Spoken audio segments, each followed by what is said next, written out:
Bonjour à tous, bonjour à toutes, c'est toujours un plaisir de vous retrouver. Bienvenue dans ce flash d'informations.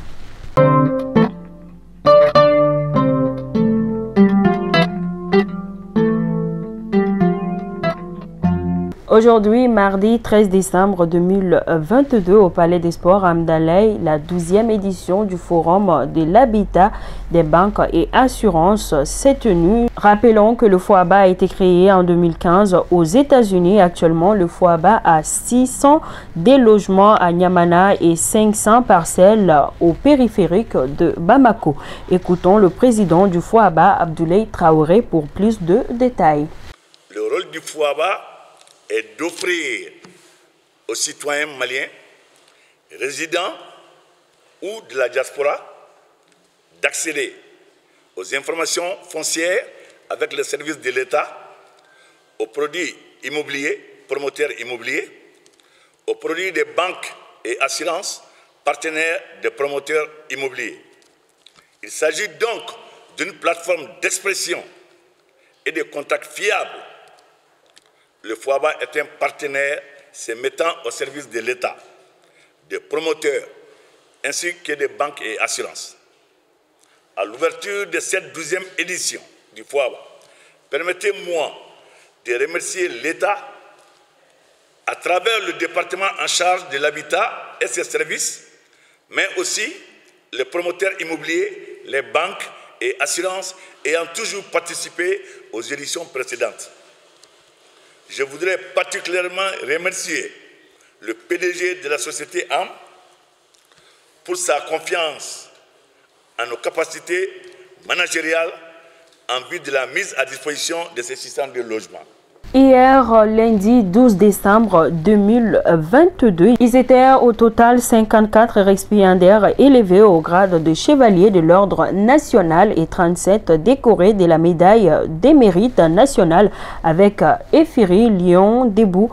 Une fois n'est pas coutume, parmi les personnes décorées figurent plusieurs membres de la cellule de communication et des relations publiques de la présidence de la République du Mali. Ainsi, nous rappelons que cette cérémonie de remise des décorations a été présidée par le ministre secrétaire général de la présidence de la République du Mali. Ainsi, nous souhaitons toutes nos félicitations aux bénéficiaires. De la présidence, nous partons à la primature où le docteur Chogalko Kalamaïga a nommé un nouveau directeur de cabinet. Il s'agit bien évidemment de Mohamed Sida Diko, l'ancien ministre de la Justice et garde des Sceaux dans le gouvernement de Mokhtar Ouane. Le président du CSDM, Mohamed Chérif Haïdara, rentre chez lui après un week-end au 5e arrondissement suite à une plainte du procureur de la commune 4 du district de Bamako.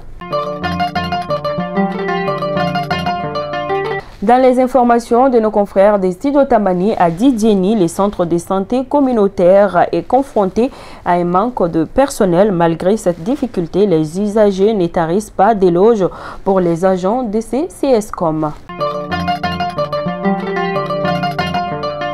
Toujours dans les informations de Studio Tamani, plus d'une soixantaine de terroristes neutralisés, des armes et des motos récupérées et des engins explosifs détruits. C'est le bilan des opérations menées par l'armée en novembre dernier. Le lundi 5 décembre dernier, on l'annonçait, les élèves du lycée Dougoukoulou Konaré élissaient leur nouveau secrétaire général sous la supervision des éléments de la coordination venus de Bamako. Mais après la proclamation des résultats, des violents affrontements ont éclaté entre les deux camps. Un élève a tiré à balles réelles et a atteint Yassine Gueye.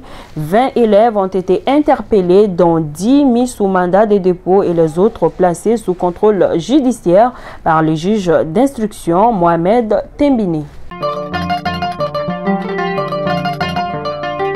À présent, les actualités hors de nos frontières. 26 migrants éthiopiens ont été retrouvés morts dimanche 11 décembre au bord d'une route au nord de Lusaka, la capitale de la Zambie, un pays qui sert de point de passage de l'immigration clandestine vers l'Afrique du Sud. La police a ouvert une enquête. Ainsi, nous souhaitons toutes nos condoléances aux familles attristées. Fidèles abonnés de Malicounda Foni, c'est donc tout pour ces flashs d'informations. Je vous donne rendez-vous dans d'autres éditions. D'ici là, portez-vous bien. Que Dieu bénisse les Maliens, qu'il protège nos femmes. Merci.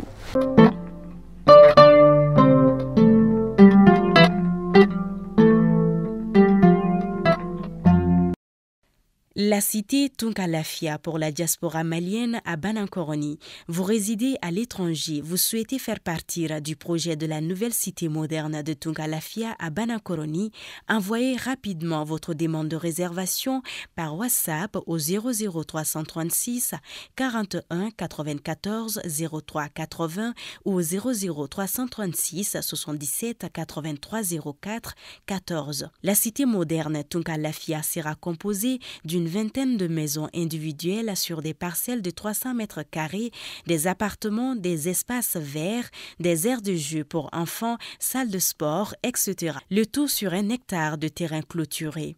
Après l'acquisition des parcelles, vous avez le choix entre la construction avec Tunkalafia d'une villa 3 chambres plein pied à partir de 26 millions de francs CFA ou d'un duplex 4 chambres à partir de 35 millions de francs CFA. Vous pourrez aussi faire le choix d'acquérir un appartement en copropriété dans un des immeubles de la cité à partir de 17 millions de francs CFA. La parcelle de 300 mètres carrés est au prix de 4 500 000 francs CFA, payable en une seule fois ou sur 12 mois ou 18 mois. Le plan de financement de la construction se fera par la suite, soit en individuel, soit dans un groupe de tontines de construction Tunkalafia.